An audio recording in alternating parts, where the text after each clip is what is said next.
Assalamualaikum warahmatullahi wabarakatuh. Kembali lagi di ruang server.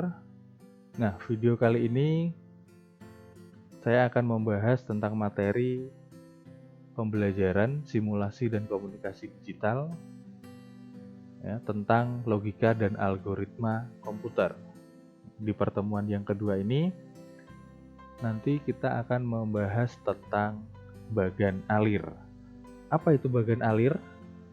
Bagan alir atau biasa disebut dengan flowchart itu adalah sebuah bagan yang menunjukkan aliran algoritma dan menampilkan langkah-langkah penyelesaian terhadap suatu masalah. Bagan alir tersusun dari berbagai simbol yang berbeda untuk mempresentasikan sebuah input, proses maupun output yang berbeda.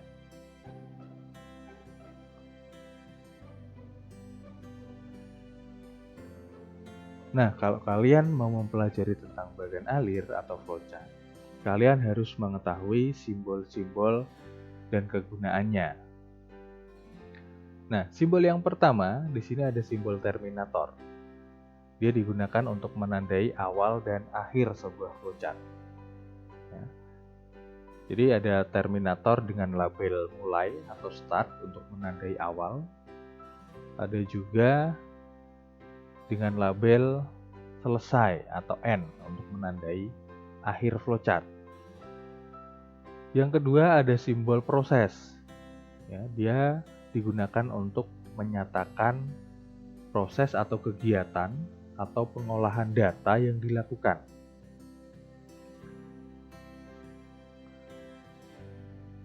Yang ketiga ada simbol subproses.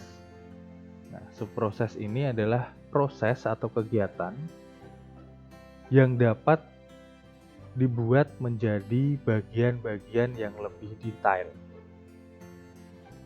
Kemudian yang keempat ada simbol keputusan atau decision yang digunakan untuk menandai suatu keputusan, ya, menandai pengambilan keputusan berdasarkan kondisi yang ada. Jadi nanti ada dua kondisi yang harus terpenuhi. Ya, apabila kondisinya benar atau keadaan benar, dan tidak apabila menghasilkan keadaan yang salah. Ada juga simbol data atau simbol input-output. Dia menyatakan data masukan dan juga data keluaran. Inputnya apa, outputnya apa. Kemudian ada simbol pangkalan data atau database yang digunakan untuk menunjukkan pemakaian database. Simbol tampilan atau display digunakan untuk menyatakan peralatan output. Misalnya layar televisi, monitor, dan lain-lain. Ada juga simbol persiapan atau preparation yang digunakan untuk mempresentasikan persiapan yang dilakukan sebelum menuju ke langkah berikutnya. Simbol selanjutnya ada penunjuk alir atau flow direction yang digunakan untuk menghubungkan setiap langkah dan menunjukkan arah aliran pada sebuah flowchart. Ada juga simbol konektor. Ada on-pack konektor yang digunakan untuk penghubung suatu langkah, ya, titik awalnya, dan juga off-pack konektor. Dia sebagai titik temu, ya, titik temu dari on-pack konektor tadi.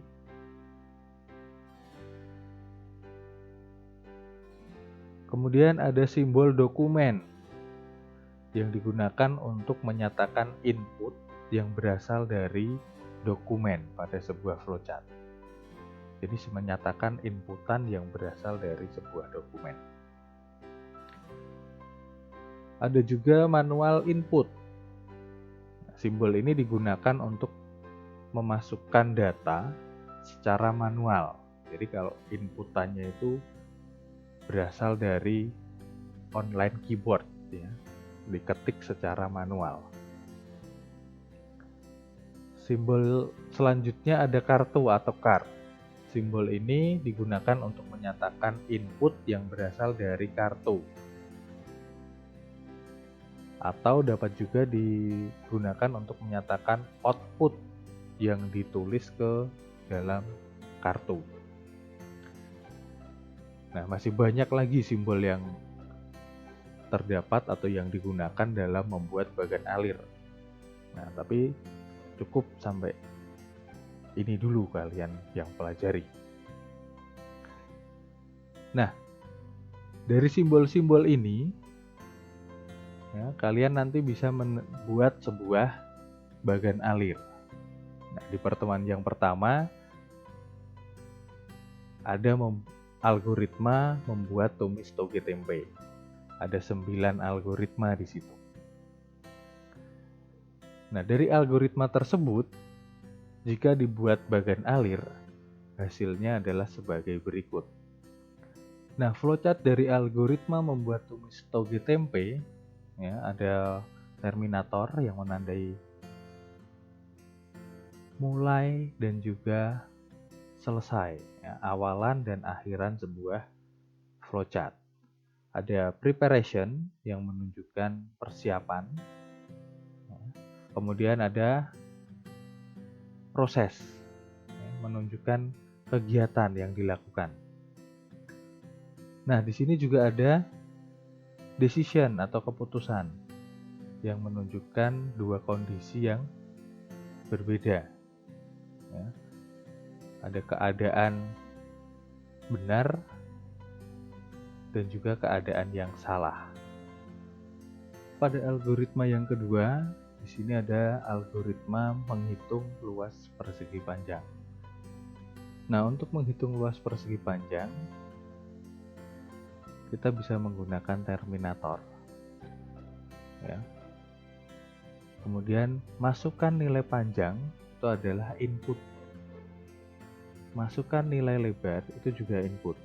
Untuk menghitung luas persegi panjang, kita menggunakan rumus luas sama dengan panjang kali lebar. Dia adalah sebuah proses. Dan hasilnya, tampilkan luas persegi panjang itu adalah output. Contoh yang ketiga itu adalah algoritma menghitung luas lingkaran. Ada menetapkan nilai pi. Di sini dia disimbolkan dengan preparation atau persiapan. Kemudian ada masukkan nilai jari-jari lingkaran. Dia sebagai inputan. Prosesnya adalah luas sama dengan pi kali r kuadrat. Dan juga outputnya adalah tampilkan luas lingkaran. Sampai di sini sudah jelas? Jika belum jelas, apakah ada yang mau ditanyakan? Silahkan. Jika ada yang bertanya, langsung saja di kolom komentar atau di classroom.